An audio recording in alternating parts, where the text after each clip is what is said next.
Fala pessoal, mais uma aula de física aqui começando. Agora é a vez do módulo 11 da nossa frente 2.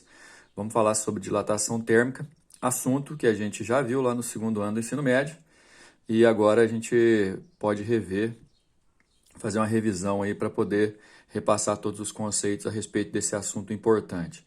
É um fenômeno, melhor dizendo, que a gente costuma presenciar normalmente no nosso dia a dia, né? Os processos de dilatação térmica estão presentes em várias situações, inclusive a gente precisa entender o processo de dilatação térmica para poder não sofrer os efeitos negativos desse fenômeno, né? E entender esse processo de dilatação enquanto dilatação térmica dos sólidos e nos líquidos é o principal objetivo dessa aula de hoje, ok?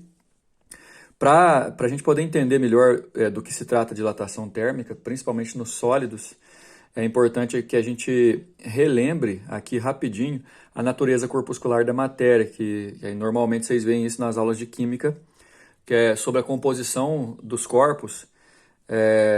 Essa composição ser feita por partículas, né? Partículas que podem ser átomos, moléculas, cristais iônicos e coisas dessa natureza. Quando estão no estado sólido, essas partículas estão organizadas em, entre aspas, pacotes, o que define, por exemplo, a forma fixa que um sólido tem, só que mesmo assim elas ficam em constante movimento, um movimento que a gente chama de movimento fibrilatório, né?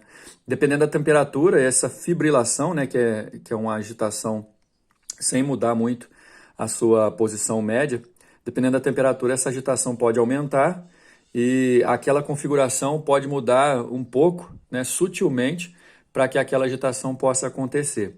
Então a gente vai falar da consequência da agitação das partículas aumentarem, e vamos lembrar que grau de agitação é temperatura, por isso que o fenômeno é dilatação térmica. E aí a gente vai ter que imaginar num corpo todo sólido, quando as partículas ficam agitadas e cada partícula se distancia umas das outras, no final das contas o corpo muda suas dimensões. Isso é dilatação. A dilatação térmica é quando o grau de agitação das partículas de um corpo varia e a distância média entre elas também varia. Obviamente, essa distância média variando é da ordem de micrômetros ou de angstrom, ou seja, é um distanciamento muito pequeno, se você for imaginar em forma de tamanho de distanciamento. Só que essas partículas são muitas, e partícula por partícula agitando, você vai ter as partículas todas se afastando. No final das contas, você vai ter situações em que ocorrem variações nas dimensões do corpo bem consideráveis. Essas variações dependem muito do tamanho inicial do corpo, dependem do que o corpo é feito e também depende de qual que é a variação da temperatura. E só para a gente entender e já generalizar a ideia, quando um corpo é aquecido, ele dilata. Dilatar, a gente vai usar essa palavra para definir aumento de dimensões. E quando ele resfria, ele vai contrair. Ou vai ter uma dilatação negativa, que é quando as suas dimensões diminuem.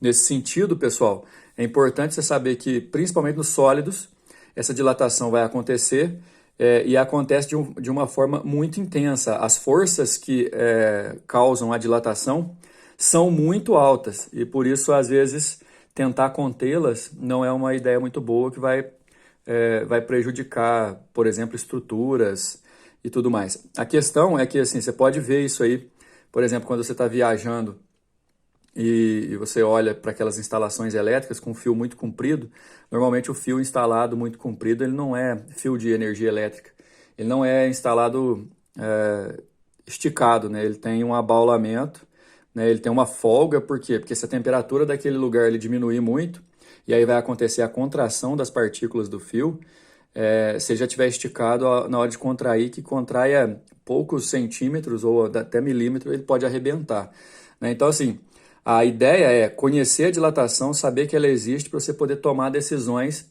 a respeito do acontecimento desse fenômeno. Generaliza aí, ó. Aquecendo, as partículas ficam mais agitadas, as distâncias médias aumentam, o corpo sofre dilatação. Resfriando, as partículas ficam menos agitadas, a distância média diminui, o corpo sofre contração ou dilatação negativa.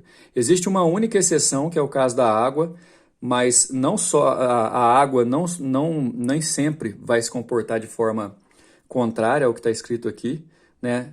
Na temperatura de 0 a 4 graus, a água, ao aquecer, ela contrai e ao resfriar, ela dilata, mas só a temperatura de 0 a 4 e só a água. É um caso bem específico.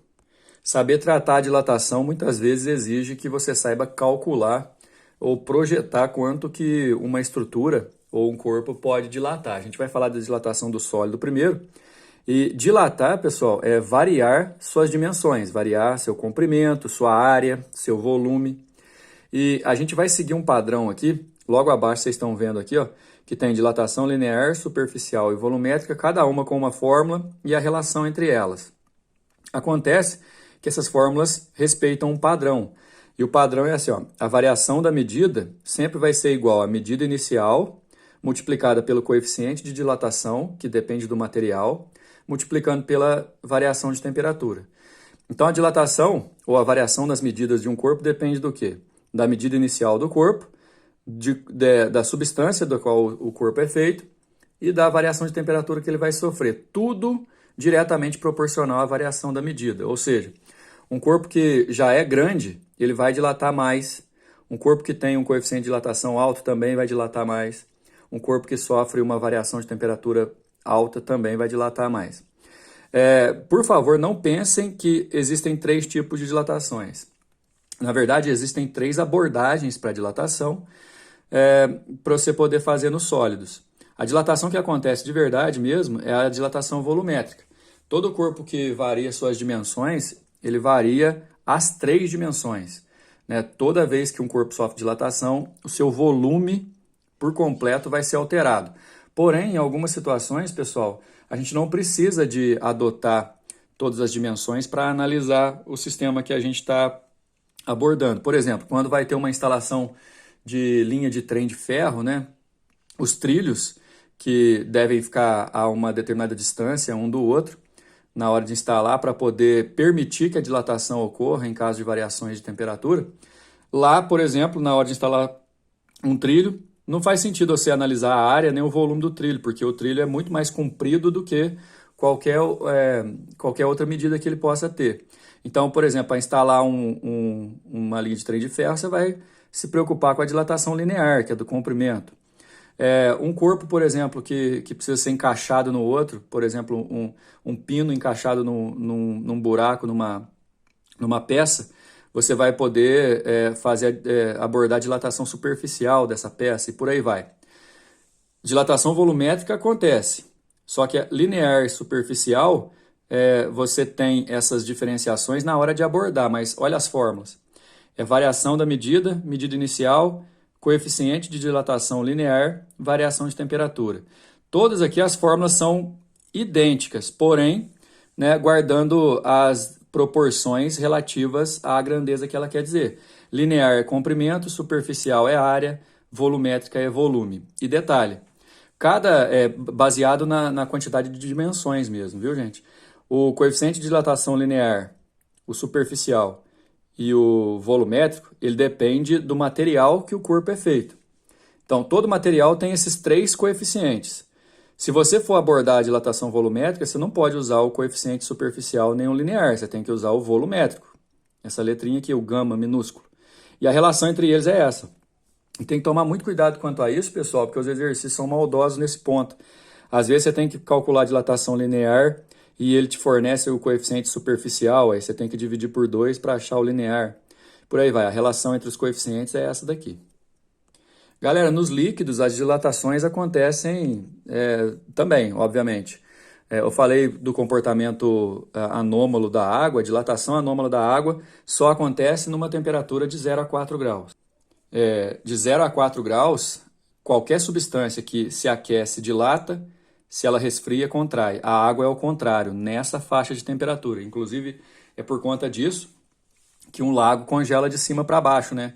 A água a 4 graus, ela tem o seu menor volume e, portanto, sua máxima dilatação. O gelo, por exemplo, À medida que a temperatura vai chegando próxima de zero, a água, ao invés de contrair, ela expande e aí ela fica mais leve do que as demais massas de água ali daquela porção. E aí o gelo congela por cima, entende?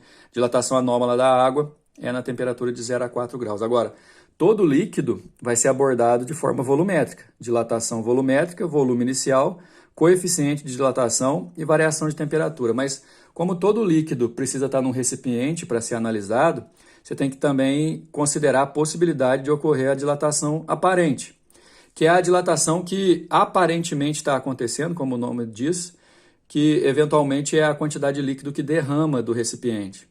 Nesse sentido, pessoal, vamos lembrar aqui, ó, que para você calcular a dilatação real de um líquido, você vai ter que considerar a dilatação aparente, que normalmente é o que derramou, mais a dilatação do recipiente. A gente pode ver isso em exercício.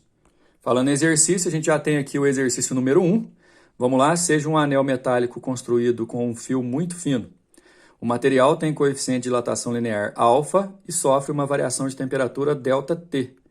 A razão entre o comprimento da circunferência após o aquecimento e o comprimento inicial ele quer isso aqui, ó. Eu vou chamar de C2 o comprimento depois e o C1 comprimento inicial. Só que comprimento e circunferência a gente tem que lembrar, né? Isso aqui é uma questão interdisciplinar. Você precisa saber que o comprimento de circunferência é 2πr, certo? Aí o comprimento inicial vai ser 2πr1 e o comprimento final vai ser 2πr2. R1 é o raio antes de dilatar, R2 é o raio depois de dilatado. Aí eu vou estudar a dilatação do raio, né? Que o raio é uma medida linear, então eu vou usar a dilatação linear. Dilatação, comprimento inicial, variação de temperatura e coeficiente de dilatação linear. Só que aí eu vou analisar só o raio, quer ver uma coisa? A dilatação do raio é o raio inicial, coeficiente, temperatura.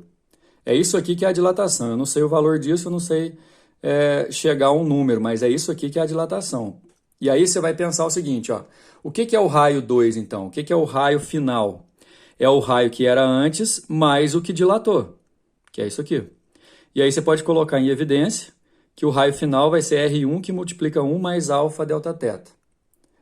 No caso está chamando de ΔT, né? Aí o que eu vou fazer? O comprimento é 2πr, só que o comprimento depois é 2πr2.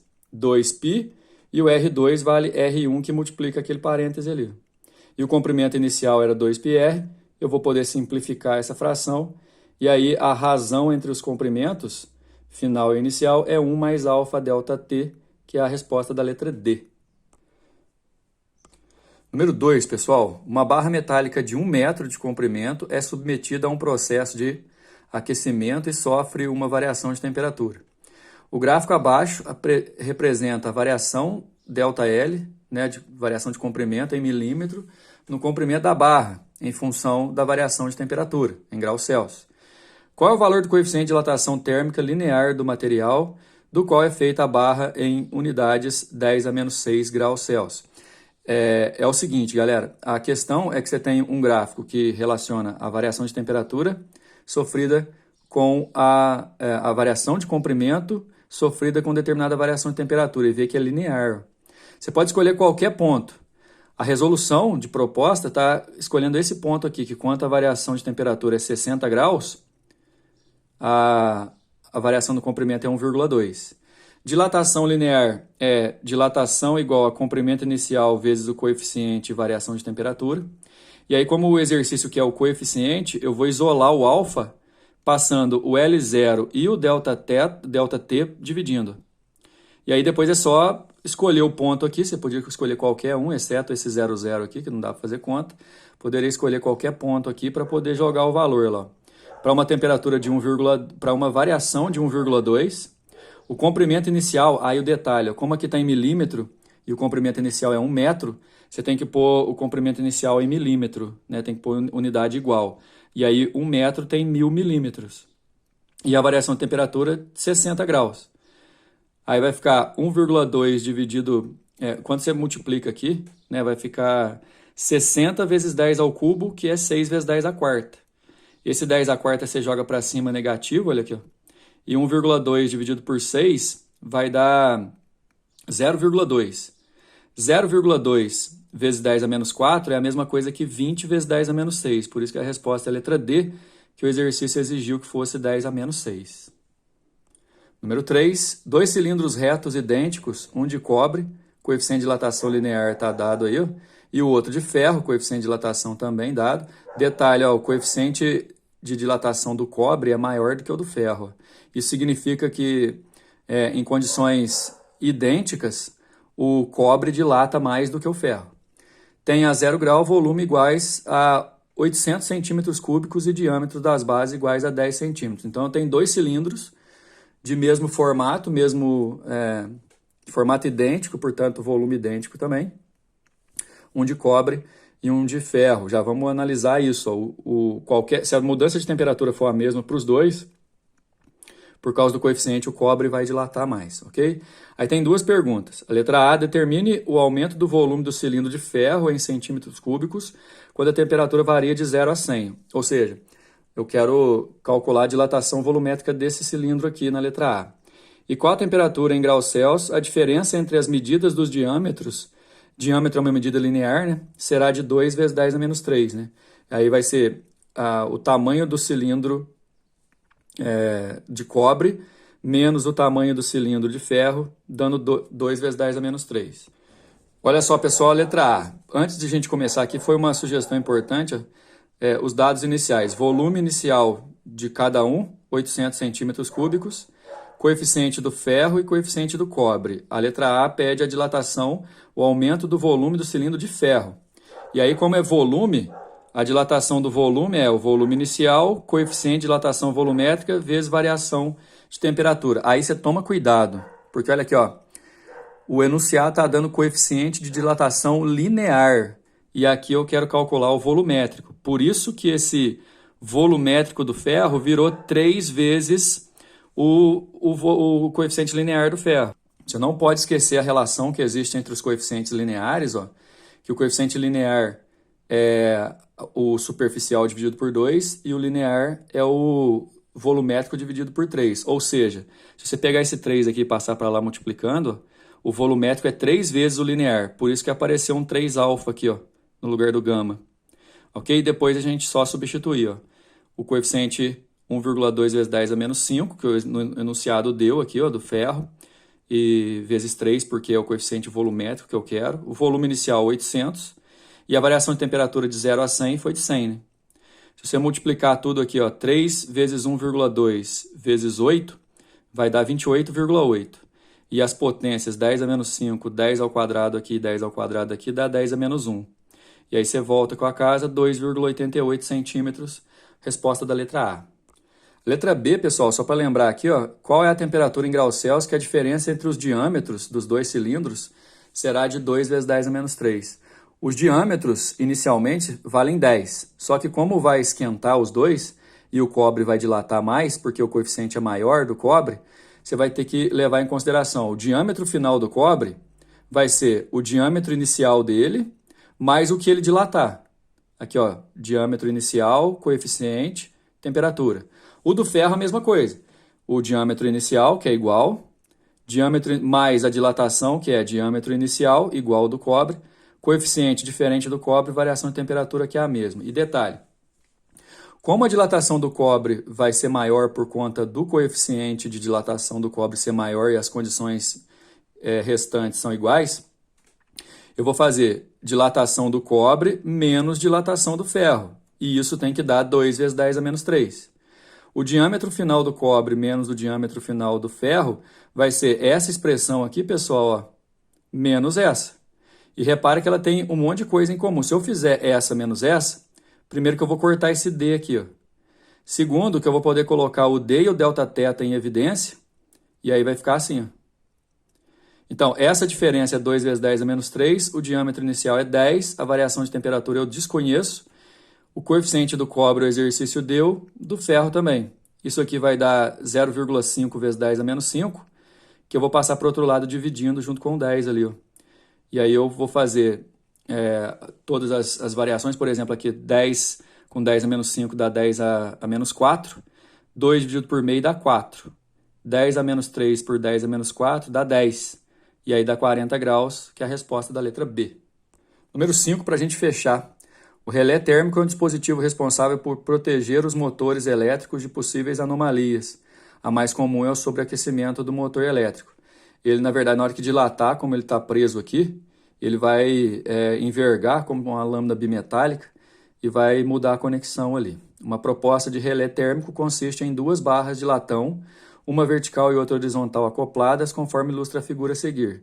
Uma vertical e uma horizontal, olha aí. A montagem está inicialmente a temperatura de 25 graus Celsius. A barra horizontal toca o contato A e o sistema é articulado nos pontos E, F e G. A separação entre os contatos elétricos A e B é de 0,25 milímetro. Tem as medidas aqui e tal. Determina a temperatura da barra vertical para que a barra horizontal encoste no cabo B. Ou seja, essa barra vertical vai ter que dilatar, ela crescer um pouco aqui seu comprimento, para fazer a barra horizontal encurvar para baixo e tocar o B aqui, dado o coeficiente de expansão térmica do latão, 2 vezes 10 a menos 5.